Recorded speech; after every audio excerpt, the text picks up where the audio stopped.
રસેન્દ્રિય, સ્પર્શેન્દ્રિય, જ્ઞાનેન્દ્રિય, ચક્ષુરેન્દ્રિય, શ્રોતેન્દ્રિય. જો તમે મારો સદુપયોગ કરશો તો તમે કર્મ નિર્જરા કરશો, અને જો તમે મારો દુરુપયોગ કરશો તો તમે દુર્ગતિમાં જશો. બોલો બોલો, તમે મારો સદુપયોગ કરશો ને પ્રણામ.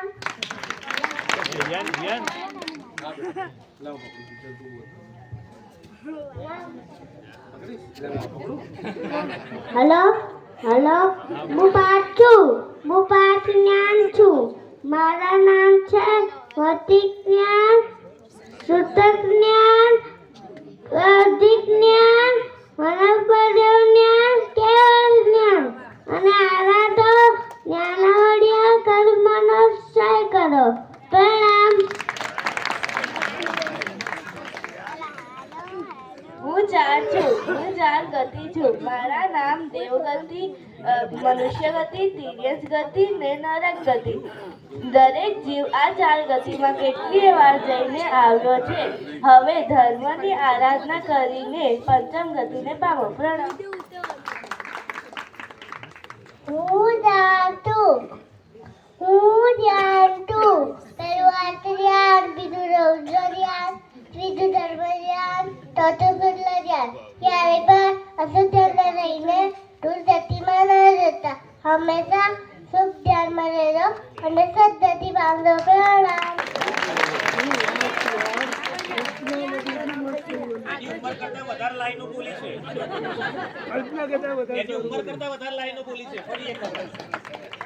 તત્વ.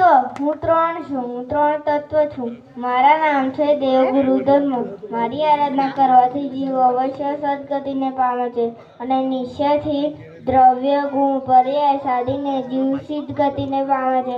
તમે પણ આ ત્રણ તત્વના ચિંતન અવશ્ય કરજો. પ્રણામ. હું ત્રણ રત્ન છું. દર્શન, જ્ઞાન, ચારિત્ર. મારી આરાધના કરવાથી જીવ કર્મ નિર્જરા કરે છે. તમે પણ મારી આરાધના કરજો. પ્રણામ.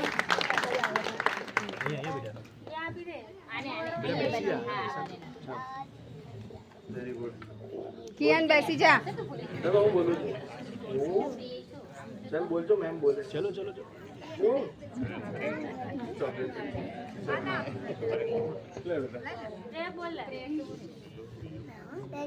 પ્રણામ. હું એક છું. હું જીનસાફન છું. જીનસાફનની નિશ્રામાં અનેક આત્માઓ મુક્તિ અને સદગતિને પામે છે. હું એક છું. હું આત્મા છું. હું ભવ્ય છું.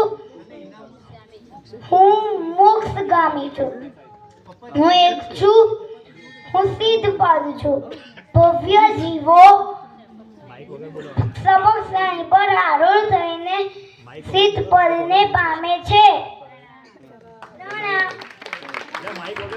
આ જેટલા પણ બાળકો અહીં આવીને